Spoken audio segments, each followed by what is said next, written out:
If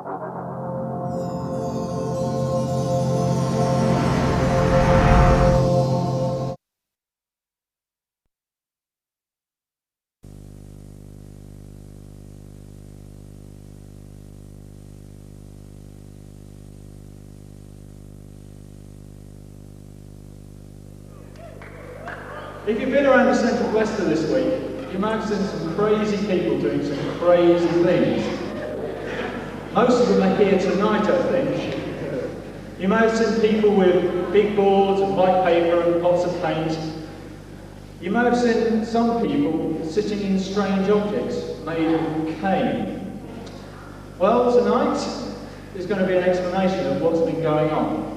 So, if the drama group would come up and prepare themselves for the next sketch. Tonight is not just going to be a lot of singing, there's going to be lots of various things going on. And tonight we're going to have some drama done by the OM Drama Group, and it's simply called The Cage.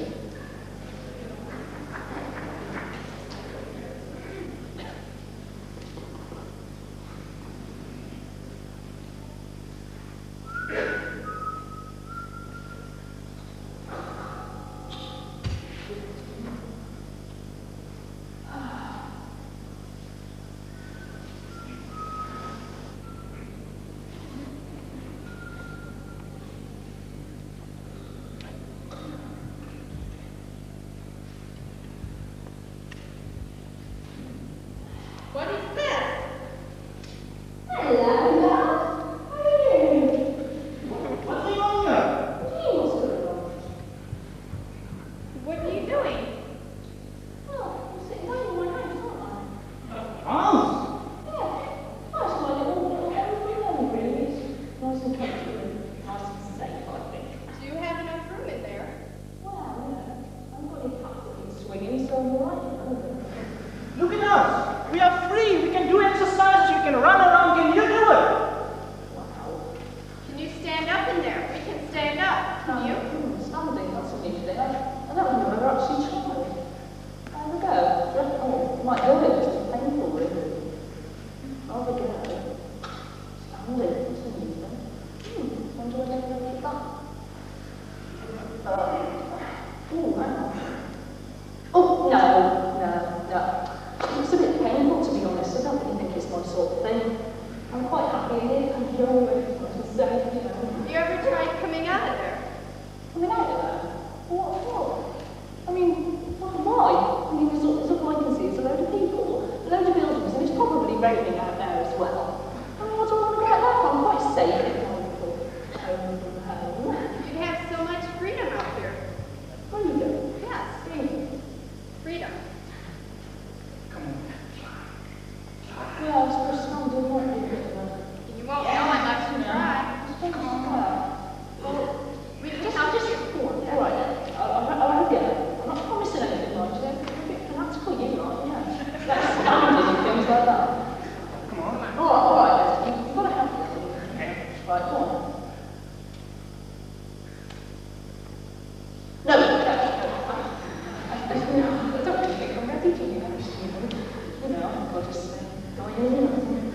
Yeah, I'm all right, yeah, just leave it. Why don't you come out and try? What will you miss if you come out and try? Well, I suppose so.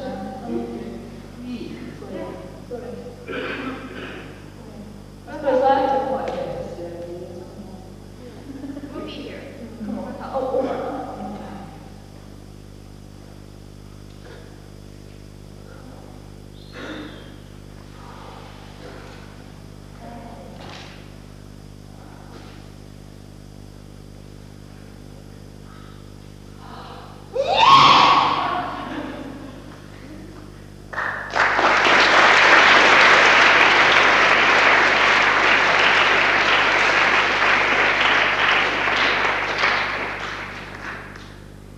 Now for something completely different. Would you please welcome Joe Ridgely? Right,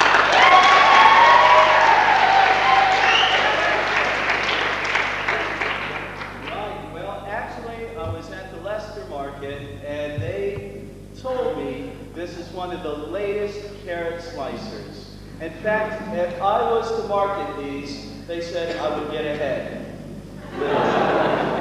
But anyway, let's see. I talked to someone a bit earlier and asked if they'd like to come up and help me. Helen, would you like to come? Give her a nice big hand.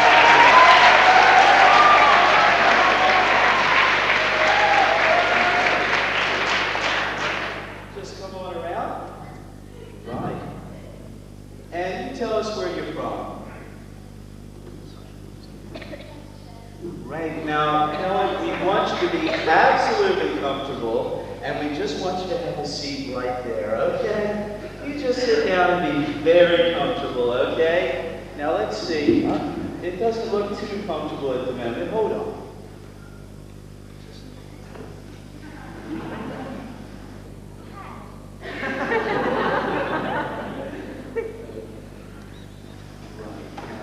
See here, okay. Are you feeling comfortable yet, Helen? Yeah, pretty good. Okay, let's see how, what do we need? Okay, yes, there's something else to this. We'll just bring it out now. Now, Helen, I just want you to wave if you feel anything on your neck, okay? You just give a nice wave, just raise your hand, and then I'll know everything's just fine, okay? You feel something on your neck? Yes. Okay. Good. Okay. Right now, in order to demonstrate this, I need a few carrots. So I've got some carrots here, and they said you just kind of place it right in here. Okay. So we'll just place it in there. Oh, that doesn't tickle, does it? Okay. Right. Okay. Here we go. Okay. Now, yes, okay, I'll just hold on to this. Now, don't worry, Helen, everything's going to come off just fine. That's just a carrot, don't worry. Right, let's see. I think I forgot something. Tina, oh good, here it is. That's all we got. Okay, just put it down here.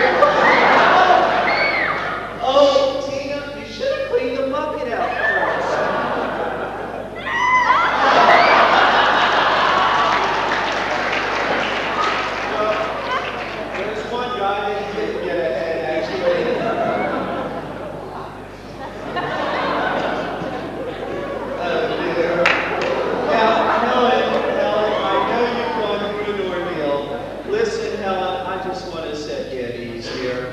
Trust me. No.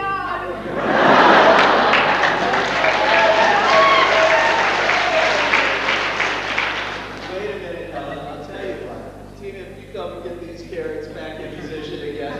Now, listen, Helen. I'll be fair. I'll be fair. You can go sit down if you want to, or you can go through with it. You want to sit down? You sure? Okay, we're gonna be fair about this. I'm gonna hold this, Tina, because we're gonna ask your brother to come in your place. Is that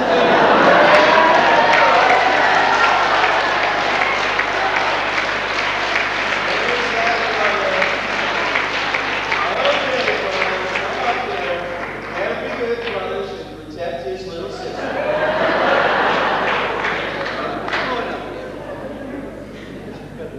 Right. It better work. Well, look, don't worry about it. I know it works 50% of the time. And the last time it didn't work, so I know it's got to work. Let me just check. Okay. On the count of 3. Okay? 1, 2. Sorry, what's your name again? Mark. Okay. Are you sure you want to go through this, Mark? No. You just kind of cup your hands underneath, please. Okay. On the count of 3, then. 1, 2, and 3.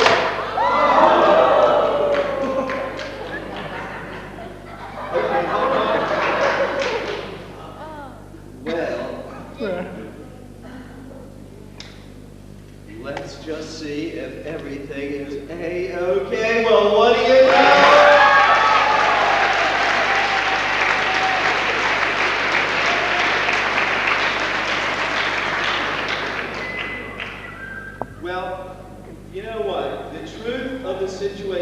is that I wouldn't harm Mark or anybody else. That's for sure. That's true. But in order for Mark to find out, he had to sit through it all. And you know, the thing is with God, God is who God is, whether we believe in it or not. That's going to remain true. And it's only when we trust Him enough to give our life to Him do we really find out the truth. And we find out that He would have a very special love, most individually, for each one of us. And far too often, people, they go and they sit down and they never find out with their lives. Thank you very much. It's been fun. Thank you.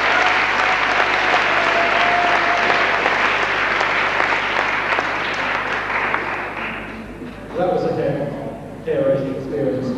Now, any event would not be an event if we didn't have time for notices. And so this is the only time that people who give notices are going to get a round of applause. So would you please welcome to the platform Gareth Bolton and Dave Armstrong.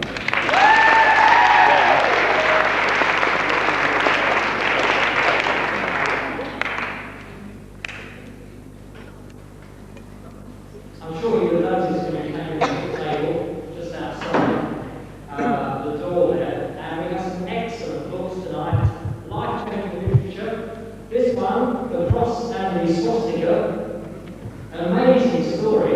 I didn't realise that many of the Nazi war criminals, before they went to be executed, were spoken to by an unknown army chaplain. Through him, many of them, names that are well known to us today, actually committed their lives to Jesus Christ. Not all of them, but some of them did. And I'd say this is one of the most incredible books I've read over the last few years. It goes through the last days of people that are well known, Hess and Goring and others, and how some of them actually found Jesus Christ right at the last moment, hours literally before they were executed. That is a fantastic book. I think there's only a few copies there. It's very well worth getting hold of. Many of you too, I'm sure, have heard of the work of Johnny. Johnny works inside the walled city of Hong Kong, and this is a story called Chasing the Dragon. Chasing the Dragon is about her work amongst dragons, prostitutes, gamblers, and how many of them have found Jesus. Many of them have come off drugs without any withdrawal symptoms whatsoever. Incredible story, Chasing the Dragon.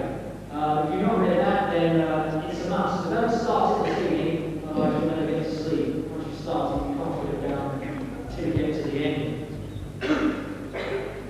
Another amazing book is this one called Run, Baby, Run. This is the story of Nicky Cruz, who was a New York gangster, and he was spoken to on the streets by Dave Wilkerson. And although he rejected what Dave Wilkerson had to say, there on the streets of New York, after much opposition and fighting, he came to know Jesus. Now, the power of Christian literature is such that this was picked up in a prison by a Hell's Angel called Brian Greenaway. He got hold of this book, he read it, and through this book, he became a Christian. So that's the power of Christian literature, to actually speak to people and change their lives. The same book, written from a slightly different angle from Dave Wilkerson's angle, is this one called The Cross and the Switchblade. This has been made into a film. I know many people have actually seen the film. Again, if you've never read this book, well, you missed out on a tremendous treat. Billy Graham described Nicky Cruz as a modern legend, a Christian legend in our time. Leicester is a town where we have, or city, isn't it? We have many different religions coming together. And this book is called I Dare to Call Him Father. It's the story of one lady, a high-born Muslim woman, who through studying the Bible and studying the Quran and putting the two together, finally finds the promised Messiah, Jesus, in reading the Bible. It's a real struggle, and it's only when she becomes a Christian that her problems really begin. But this great little book, I Dare to Call Him Father, is quite unique, really, as it tells the story of this person who came to know Jesus. Another book that you can find out in the bookstall at the back, I'm rattling through these, but do go and have a look afterwards, won't you? It's called Death of a Guru. My friend always laughs at the title, not of the book, but of the author, because it says it's by Rabindranath R. Maharaj with Dave Hunt. So if you want to see this incredible testimony, The Death of a Guru, by Rabindranath R. Maharaj with Dave Hunt, do have a look at this book afterwards. You'll find it out there on the bookstall. And then Living on the Devil's Doorstep by Floyd McClung. Floyd McClung's got an incredible ministry working with youth with a mission, and he actually moved into a house there in Amsterdam in the red light district. He brought his family up, working amongst hippies and amongst addicts and prostitutes and AIDS victims, and many of those came to know Jesus through his ministry and the ministry of others with youth with a mission. Excellent book. Any of you who've heard Floyd McClung speak will know what a great communicator he is. So do go and have a look at some of these books afterwards. And everybody who buys a book can have free, know the word, Answers to Life by, and then a whole list of people who've answered some of life's major questions, plus this very great booklet called How to Find God by Billy Graham. Maybe there's some people sitting here tonight, you don't know God. You've not found him yet. Well, maybe you've been brought here this evening just for that reason, to come and find God. And books such as the ones I've recommended, and booklets like this, can really help you to find God and to know Jesus. Lastly, we've also got some sweatshirts. We'll be going down, and t-shirts have been going down very well. I like this one particularly. I don't know if you can see it. It says, the next time the devil reminds you of your past, remind him of his future. You walk around telling people the truth as they read your incredible sweatshirt. This one here, which I'm not even seeing yet. I was told this is also very popular, which says, one by one. It's very clever, it's the W-O-N by O-N-E, one by one. So, do have a look, they go £10 each, which is a lot cheaper than probably you'd have to buy them anywhere else. So do come and have a look at the bookstore afterwards and get some bargains. Now to my great friend and older brother, Dave Armstrong. Blessed be older brother. Right. Now for many years, my job was selling books. So I sold millions of books in countries all around the world. And it's a great joy to get into these tremendous books that Gareth's been telling you about. How many of you this week have read a book? Okay, put your hands up. How many of you have watched a program on television this week? Okay. On my travels through Africa, I used to end up usually in Israel, visiting bookshops there. And on my last trip there, we were coming from Jericho up through the desert towards Bethlehem and Jerusalem. And on that road, you go through a real desert. And I told the fellas in the car, I said, look out for the Bedouins. These are people who live in great black tents. They've lived in tents for thousands of years. They have their camels, they have their sheep, and life doesn't seem to have changed. So look out for them. No sooner than I said that, we came around this sandhill, and sure enough, there's a great black Bedouin tent there. And I said, there you are, just as I said. But as we looked, we saw these four little Bedouin men, elderly men, sitting outside the tent around a campfire. And they were looking inside the tent. And their faces were all glowing. What on earth is going on? We couldn't understand, why is their face glowing? They were watching television. Well, it blew my mind. And I can see many of the countries I'm going to, especially third world countries, people, they don't read books. One reason is they don't read yet. But they're watching television. The war in the Gulf was seen by millions all around the world on television. The books might not even be written yet. So I pray, Lord, we've got to get into video and get more Christian videos produced. So the Lord gave me the vision to go to Christian conferences, especially OM conferences. OM puts on some fantastic conferences. To put good preaching be making a video tonight and tomorrow's International Night. We hope you come back to that. And we're doing it at a special giveaway price of 10 quid. And we'll try to make copies all through the night tonight, so we'll have a few available tomorrow.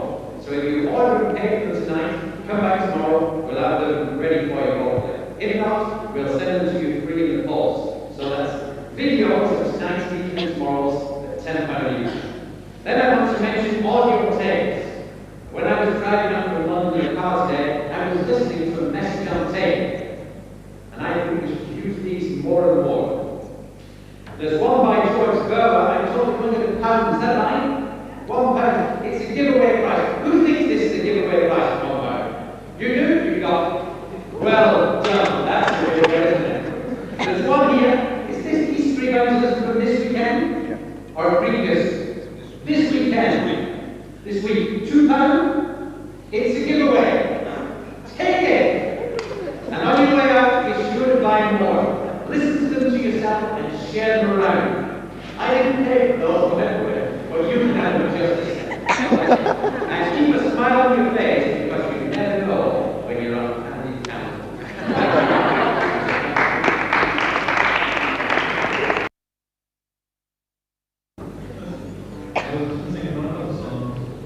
To really worship, I really enjoy the summer song to read rejoice and really just want to sing a couple of songs which really worship Jesus. It's really loving him and really express the love in our hearts towards him, just to give him all the worship. So when we stand and sing these couple of songs, worship Jesus. He was going to come and speak to us.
Gareth is going to come to speak to us very shortly.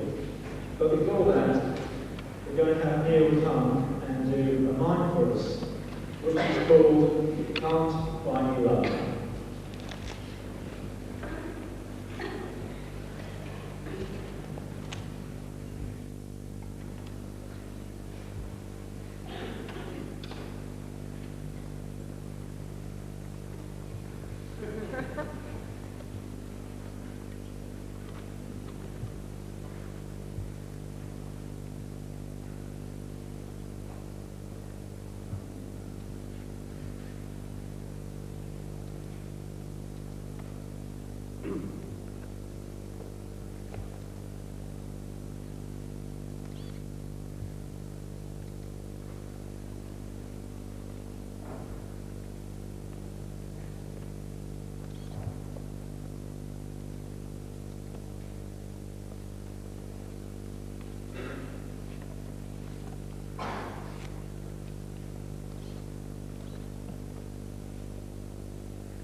it's a very strange experience. We're not used to it. Most of us, when we think about God speaking to us, expect something like a clap of thunder, a whole kind of strike of lightning, and suddenly our brain can go bang! Obviously, if that happened, God wouldn't have a chance of saying anything else. And therefore, God doesn't speak that way very often. On the whole, the way he starts to speak is to gently begin to nudge in your conscience, to gently begin to turn something on the inside of you, so that you begin to start thinking. My wife reads women's magazines. This is very useful, because there are all sorts of wonderful things that happen in this world, and women have a chance to write them down and send them to write women's magazines. And my wife sits in bed while I'm sitting next to her, and she reads these women's magazines. And about 3 weeks ago, she suddenly burst out laughing. I said, "What's happened?" She said, "I just read this story, it's brilliant. It's about a mother who's taken her little girl into the doctor's. And when she got there, the doctor had to sort out various different things and put drops in her eyes. So the doctor asked the little girl, "What are your eyes for?" Like doctors do, you know. People who are good with children say things like that to children. This child looked at him as if he was completely stupid and said, "To see with." The doctor was not put up at all. He next had to look in her ears, and he turned to her and said, "What are your ears for?" And she was really put out now, so she said, "To put perfume behind." You know, so many of us are doing that, even tonight. Some of you believe that you're following Jesus. Great. If you're following him, you're going to find that even tonight he's taking one pace further and he wants you to follow him. If you're not following Jesus tonight, if you don't know about that, or if you were following but you're now lagging behind, or if you're following, it's important that you listen to what he's got to say tonight. And he wants to say something to you tonight. Not just to the person sitting next to you, on your right or your left, but to you. And that's what your ears are for. And God hasn't just given you physical ears. He's given you the ears in your heart to hear his voice. Because he is spirit. So when he speaks in spirit, and it's inside your heart that you feel the nudging and the calling of God. And that God who is there is nudging and calling many of us here tonight in all sorts of different ways. But the most important way that he is nudging and calling us is to say, "Come on, follow me. Get into what I'm doing." Now some of you are wondering, how did I get here? And you're thinking to yourself, you know, they invited me and now I'm here. Now listen, you know you're in the minority. There's only a few of you who don't know Jesus here tonight. You know that. You're thinking, "Oh, I'll believe." Don't worry, the whole rest of this evening is designed specifically for you. You see, if you don't know Jesus tonight, God set this up for you. You say, "For me?" Well, it must have been for you because it can't have been for everyone else, because most of them already know Jesus, and tonight you're about to know Jesus. So he set it up for you. And tonight, at some point, later on tonight, I'm going to invite you simply to stand up where you are and say, "Okay, Jesus, I'll follow you." You're thinking to yourself, "Oh, I knew it was one of those things." And you're right. You're saying, "But why do I have to stand up in front of all these people?" Because unless you need it, you won't do it. And let me put it this way, I don't want you to stand up tonight if you don't want to follow Jesus. But if you want to follow Jesus, then I want you to do the one thing that you didn't want to do when you came in.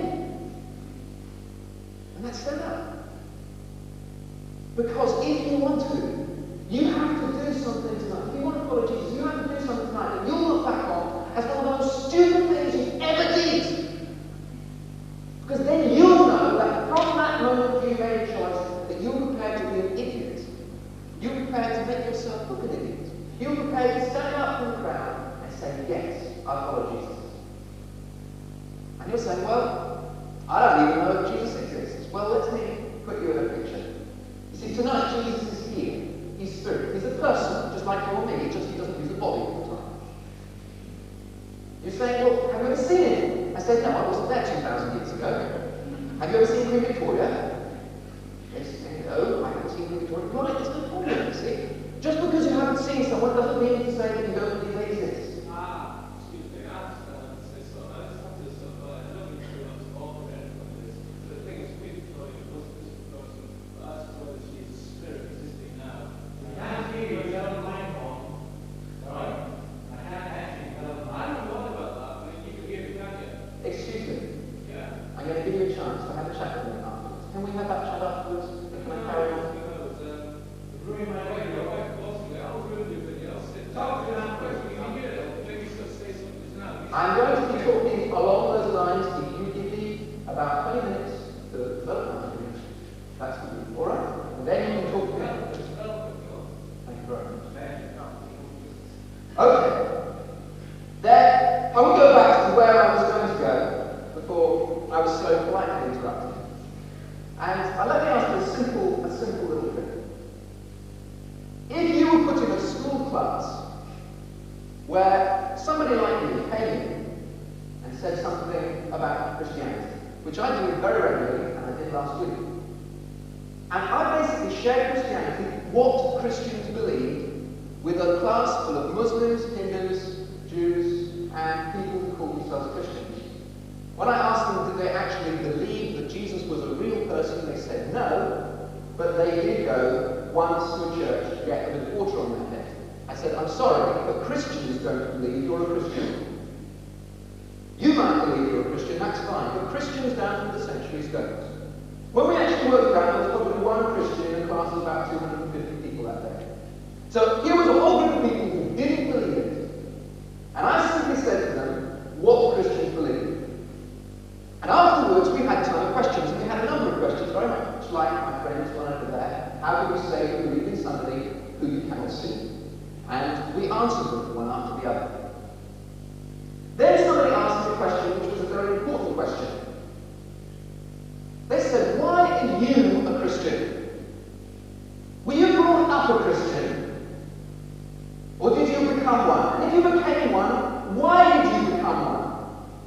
What convinced you? What made you act in the way you have? Why are you here, in fact, in this school? And I was slightly taken aback because actually in school I'm not allowed to answer that question. I'm there to represent Christians. That's just over a third of the world's population according to statistics, although those statistics are not accurate. And a third of the world's population say that they're Christians. And therefore I'm there to represent them, not my own opinion. So I turned to the teacher and I said, can I answer that question? And they said yes.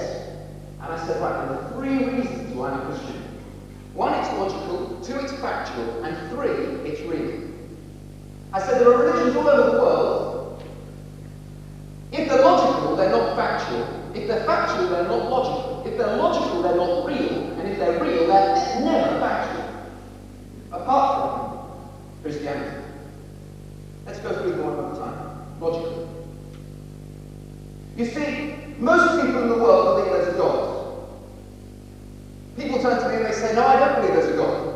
Okay. I met a guy who didn't believe in God the other day. He said, I'm an atheist, which means he doesn't believe in God. Then he said this, I'm an atheist, thank God. Interesting fact. You see, instinctively, atheists still believe instinctively that there is, but they fight against it. And you find that right across the board. You might say that I don't agree with that, it's not the case. Well, right across the board, it is well known to be the case. If you want to find someone who's very likely to become a Christian, it's somebody who's an atheist. Almost all committed atheists spend most of their time studying Christianity and trying to prove it wrong. Because they're so frightened that it's right. They instinctively believe it's true. They instinctively believe there is a God. And they know that if you study Christianity and find that Jesus did rise from the dead, find that it happened like it happened, it must be true. And if it must be true, then they're going to do something about it. About 10 years ago, the president of the British Atheist Association became a Christian. he was in hospital. He had a problem with his kidneys. They just opened his back up and he had wounds all over him. Christian walked in, came over to him and said, I'm going to pray for you. He said, you can't do that. I'm the president of the British Athletes Association. He said, that's no problem. Grabbed him by the hand and said, in the name of Jesus, be healed and pulled. The man screamed. And he said, that's funny, it didn't hurt. The nurse came in and said, you can't do that. And she looked at him and said, that's impossible. The next half an hour, that gentleman became a Christian. That nurse became a Christian. The preacher went home and then phoned up later to find out if they were all right. And he said, can you pray with us? The nurse has just come back for the night shift and she would like you and me to pray with her for the night nurse who's coming in 5 minutes. Because Jesus is so real. You see, it is logical to believe there is God. You might say, well, what about the other logic? Well, science. Science basically proves there's a God. They tried to prove there was a guy from the Humanist Society who was also a member of the Royal College of Science and all that kind of thing. And they sat down to prove that an amoeba could be formed on a planet somewhere in the universe. And it was perfectly logical for an amoeba to be formed, so it was perfectly logical that we could have turned up by chance. I'm not even going to bother to try and argue evolution tonight because I can do it right at this point. Let's just take it on the basis of the first cell. They worked it out through a computer program, and they're none of the Christians. They wanted to prove it was possible, and they came up with a figure for the probability of one cell ever forming on any planet in the universe this size. And they came up with the probability of 0.0000. Well, actually, I won't go on all night because it was 23 million noughts, then a 1. That's 10 to the minus 23, which is what engineers call. Mathematicians can come up with a figure like that, but engineers, they're practical people. They call that naught. It is not possible. That means that something must have made it happen. If something must have made it happen, there's a God. Once you've got there's a God, that God must have personality, because something without personality cannot be created. Therefore, we've got a created God. Once God has created a world, if it's in as much a mess as this world is, it is illogical that he should stand, this God, outside that system and ignore it. It is illogical. It is also illogical that God should create beings with love without having any, because love is the kind of love of things. Therefore, he must have love. Therefore, if he's loving, he must also get involved if we're in a mess. If he's going to get involved, he can only get involved as a human being. You say, why? Well, let's put it this way. My friend had a bunch of ants. They swarmed at the bottom of the garden. They were running all over the place. He became quite good friends with these ants. He was 3 years old. One day he saw his father filling up a pot full of water, putting some petrol in it, and walking towards the ants.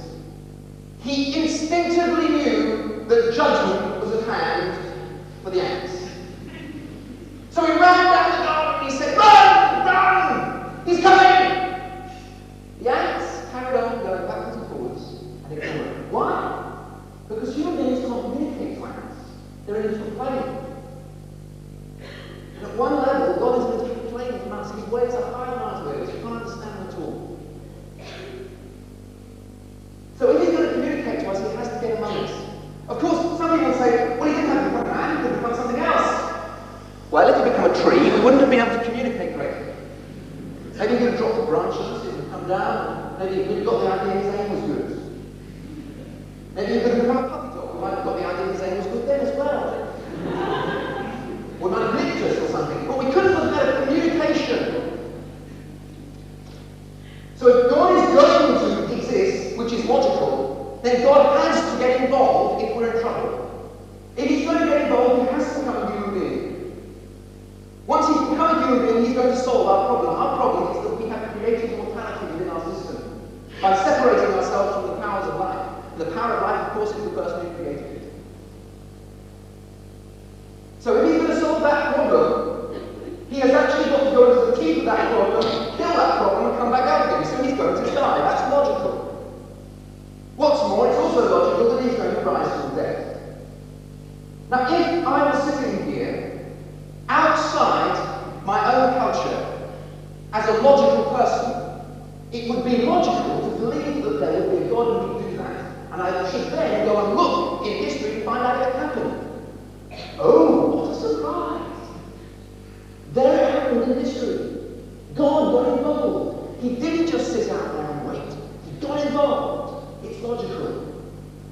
after the logical, it became factual.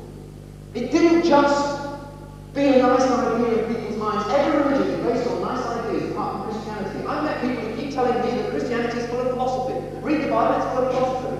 I'll tell you, the Bible's only got a tiny bit of philosophy, most of it's history. Most of it's about what happened and when it happened and who said what then and why. Most churches that believe that the Bible is philosophy, I wouldn't dispute whether they were churches, but most churches preach on 3 chapters in the entire Bible, and those alone, and maybe a good Psalm 23 as well, thrown in good measure. They preach on Matthew 5, 6 and 7 about love your enemies, love one another, and be nice. That's not Christianity, because almost all of Jesus' teaching was gearing up to say, listen guys, I'm God, I'm God, I'm God. The Jews knew he was claiming to be that, and that's why at about 4 o'clock in the morning, on Good Friday the first time, when he stood in front of the Jews, they asked him one question. They said, I charge you under the living God, are you the Christ? In other words, God is the man. And he said, you said it. I think that's cool. He said, you said it. And Jesus, in that moment, then went on to explain how he who was a man was God as a man. And that once they had killed him, he would rise from the dead. Because that's what God had to do and had been planning to do ever since the beginning of time. Because he knew that that was the only way to cut out mortality for those who wanted it. What I find frustrating about that God is because he is a God of love. Having done all that, he then turns around and says, work it out for yourselves. Because if he forced you to believe it, you'd lose your free will, everyone would go to heaven, and heaven would bring all the sin, and the people who wanted to sin are still in there. And it would ruin everything. But he decided, having died and risen from the dead, to say, right now, I am here. Spiritually. Initially, after having risen from the dead, he was physical. He was flesh and bone. He ate fish. Joseph don't eat fish. After 6 weeks, he stood on the top of a mountain with a bunch of his friends, and as we've already been told, television hadn't been invented. So what he said was, I've got to be with every human being in the whole world at the same time if they want me to. At the moment, I can only communicate with a small group of people. Therefore, I must put my body into another dimension in heaven, so that I can communicate, me, the person who I am, the Holy Spirit, can come and be with any one of you, wherever you are, at any time. Now you might say, well that's great, that's a nice story. Well, there's a third reason why I'm Christian. Not only is it logical, not only does the logic get backed up by historical fact, which is based not just in the Bible, but right across archaeology and all sorts of other ways. There is historical fact that Jesus existed, that he died, and he rose from the dead. There is more historical evidence that Jesus rose from the dead than that Julius Caesar existed. But we do not dispute Julius Caesar existing because it makes sense in our worldview. Or maybe our worldview is wrong. To believe there isn't a spiritual is garbage. No culture on earth believes that apart from our one. And we've been proved to be inept in so many other areas in this country and in the Western world. Society's crumbling in all sorts of ways, so there must be something wrong with our worldview. As soon as you bring into terms the spiritual, you cause yourself a lot of problems understanding it. But once you understand that there is a God, once you understand that God has come and dealt with our problem, our mortality, by dying, because in his death he actually absorbed all that kills us. And once you understand that he rose from the dead, and therefore you can know him and meet him in your life, once you understand that enough, and no, you don't need to understand it a lot, as long as you understand it enough to be able to say, okay, Jesus, if you're out there, I want to know this God. Once you understand it enough, I'll tell you something. you will find that it is not just logical and factual. There is a real person you can know. Now, our friend over there said, just because Queen Victoria existed, that doesn't mean to say that we think of her spiritually now. No, it doesn't. He's right. But what he was trying to say was that doesn't mean, therefore, Jesus doesn't exist now. The difference between Queen Victoria and Jesus is the historical fact that Jesus rose from the dead. The difference between Queen Victoria and Jesus, in fact, every other human being who has mortally died, is that Jesus rose from the dead. And when he rose from the dead, he became so alive that people spoke to him. In fact, he became so alive that they knew he was alive and died for the cause that he was alive. And they got excited about that.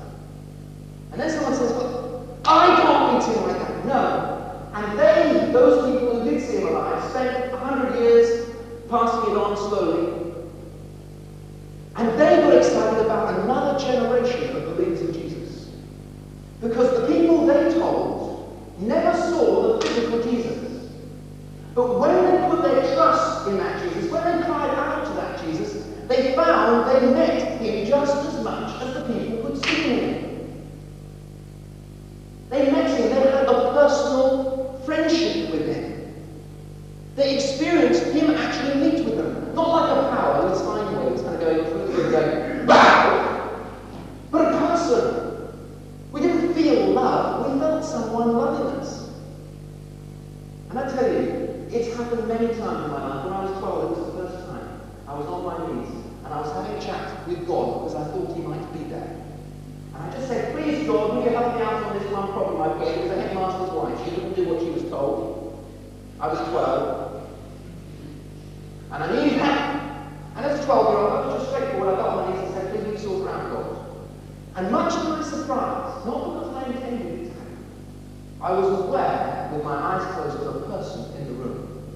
I opened my eyes, I couldn't see him, but this person was real. This person felt in a way that only a person who is full of love and joy and peace and patience and kindness and goodness and gentleness and self-control can be. And we're all used to feeling the presence of other people in the room, but this person was completely overwhelming because he was there. And yet he was bigger than any human being I'd ever met. And I couldn't see him.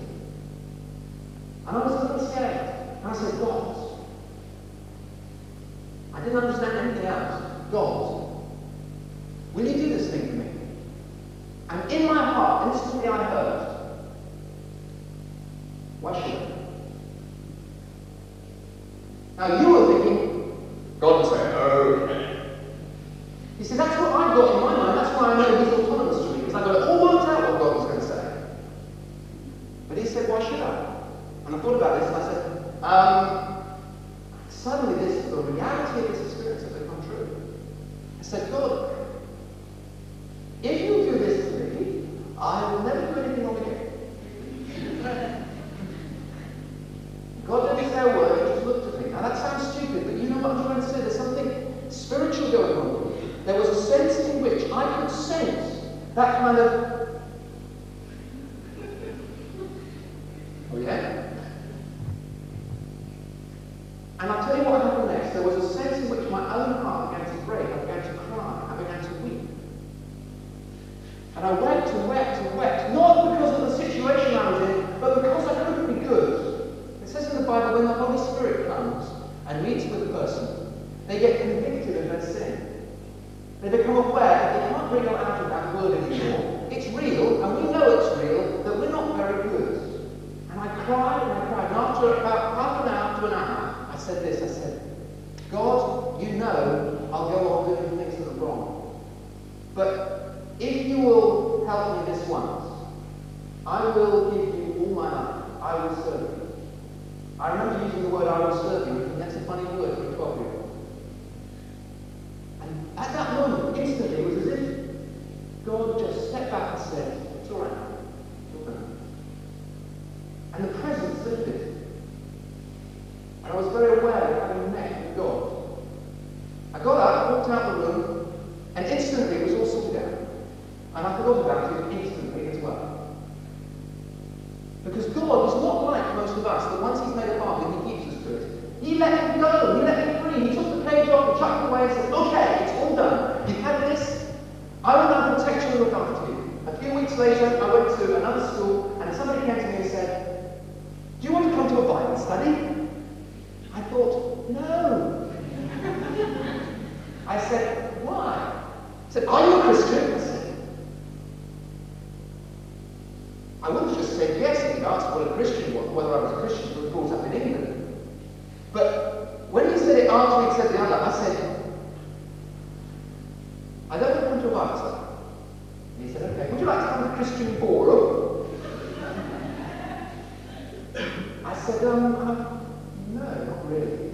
that time, I did not remember that experience I had.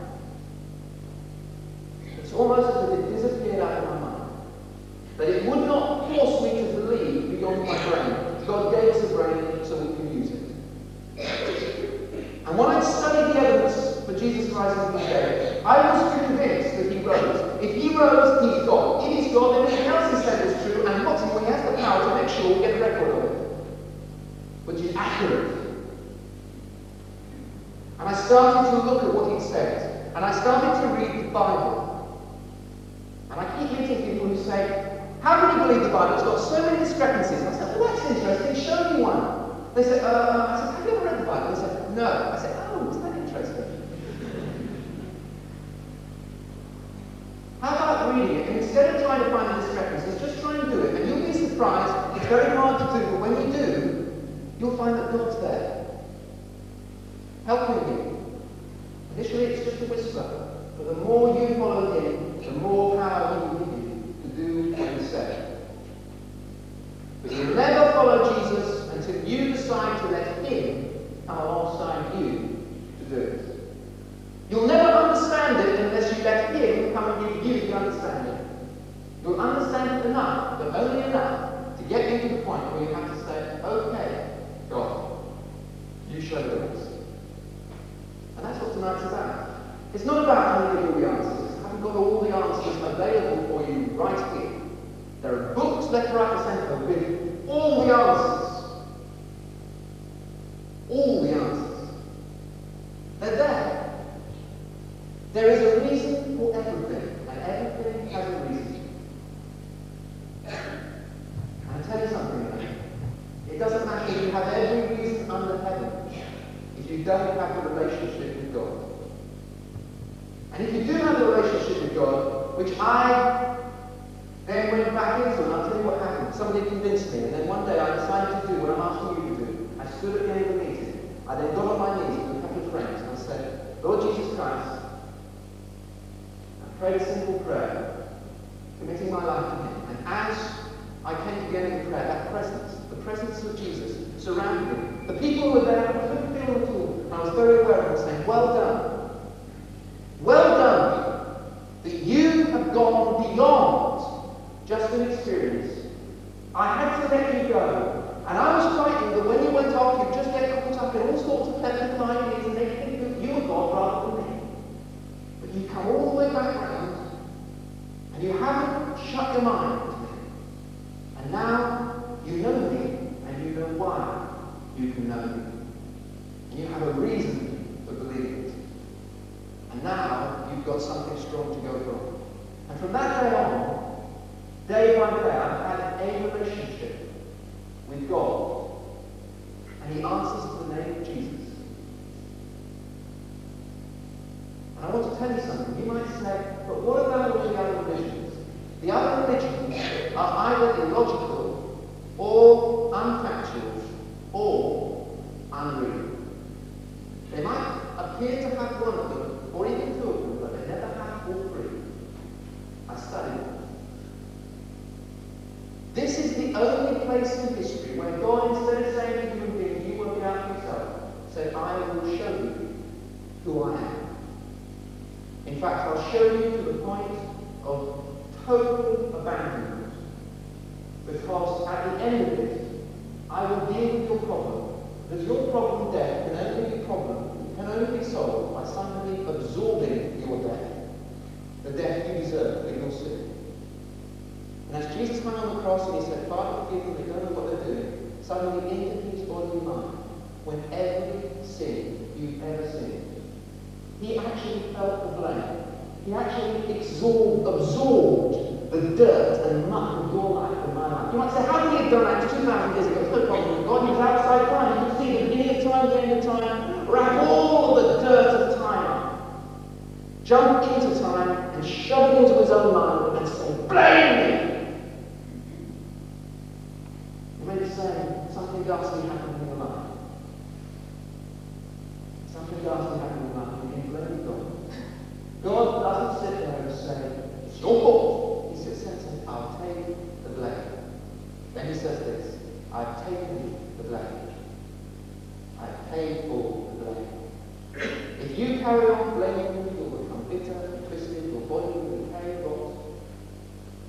and you'll go to leave the worst place. But if tonight you say, okay, God, I'll tell you something, even the dirty things you've done in darkness,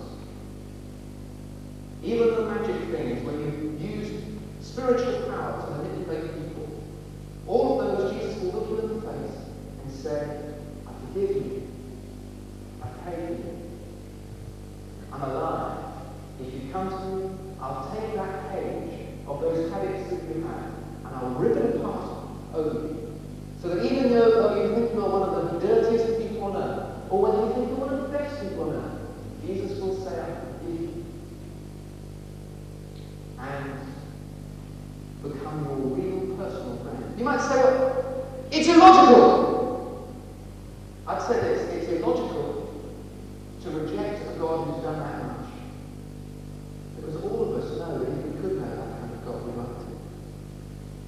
And he's there, you say you're not there, he'll still be there. You might say, it's just not a fact. I'm sorry, but it is a fact. As much as Australia is a fact. As much as I stand here as a fact. You might ignore the fact, but the fact won't go away. You might say, I'm sorry, Hugo, your real experience is just a figment of your imagination. Let me tell you something. I have figments of my imagination, and I know the difference. And you know why I know the difference? Because of the other two.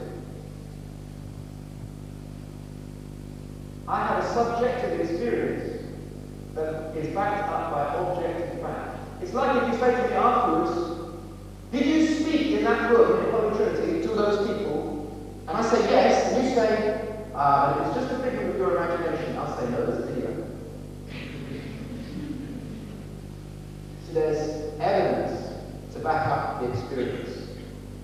You might not believe it all, but do you believe it enough to say, yes, that's true? Do you believe it enough to commit yourself to learn not just from other Christians, but from God? If you do, what I'd like you to do tonight is simply stand and say, yes, God, I'm prepared to learn. I don't understand it all. If you're going to commit yourself to learn from God, I'll tell you something. You're going to have to commit yourself to be part of a church. So what I'm going to ask you to do is to stand. If you stand, I'm going to pray with you. I'm going to lead you in a prayer, and I'm going to pray with you. I'm going to lead you in simple words to break the ice between you and God. You and me talking, and sometimes when you're me talking to your dad, you have to say, well, excuse me, Dad, but... and all that. And what I'll lead you in a simple prayer is to say, God, I know I've done things wrong. I don't understand it all, but if this stuff about Jesus dying is true, then you can forgive me. So I'm here and I'm prepared to learn. I'm a bit confused at the moment, but I'm prepared to learn that kind of prayer. If you can pray that kind of prayer, then I'm going to ask you to stand. But please do not stand unless after you pray, and I pray for you, you're prepared to come in front of here while everybody else is singing a song. And meet with somebody and sit down and talk with them. And commit yourself to working through the rest with them. So that you come not just to understand it enough, but to understand it enough to be able to explain it to someone else. And more than that, if you make sure that it's not just in your mind, but it becomes a reality, because it says like this in the Bible, it says when two agree about something in heaven, it's done on earth. You need to get together with somebody else and agree with them and pray. And then, I'll tell you something, you can be absolutely certain before you leave this place tonight, if you have committed yourself to learning from Jesus, that God will forgive you and that God will become real to you. If you leave before God has become real to you tonight, you're a fool. See, the Bible says, the fool has said in his heart, there is no God. And it's only a person who says in his heart, there is no God, who will leave this place without humanity.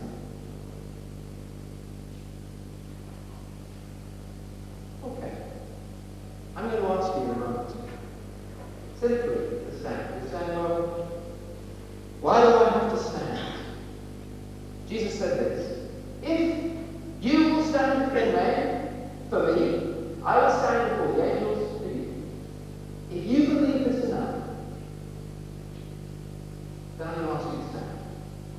might say, I'll do it some other time. Okay. But don't leave it too long. Thank you. Okay, let me go on with the folks looking as well. Now for the rest of you folks. It's quite possible that the Lord could stay standing. Alright. The great thing about God is he's not concerned either way at this moment about whether you just stood there. But when you stand, could you do it in silence this time and then come and chat with me anyway? Because otherwise I will lose my training of concentration. I just need to be aware of what God's saying to me at the same time. It's quite important to hear two voices at the same time.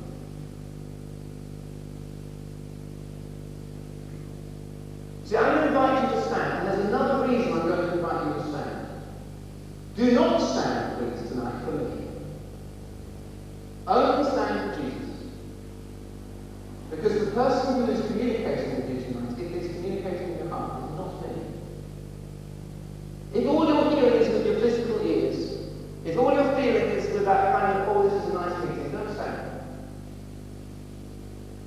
If you honestly want God to start teaching you, and you're honestly prepared to go to church and sit down with others and pray things through and talk things through to get answers, then you stand tonight. And don't be a hypocrite. We've got enough of them in the church, we don't need you. Hypocrites act things out without needing you. You might say, well, okay, the church is full of hypocrites, why should I join it? Well, did the hypocrites stand between you and God? They're close to God and you. Got me? Alright, I'm going to invite you to stand. There's one other reason I need you to stand, and that is that I'm going to pray for those who stand. And I need to know who I'm praying. And I'm going to be praying specifically for you to stand. Alright? And I don't want you to miss out on prayer. Okay, so I'm going to just pause in quietness. If you want to say, yes, Jesus, I believe enough. I want to do this. Or if you've backslidden and you know, I've really got to tell these people I'm following Jesus, you stand. And you do it.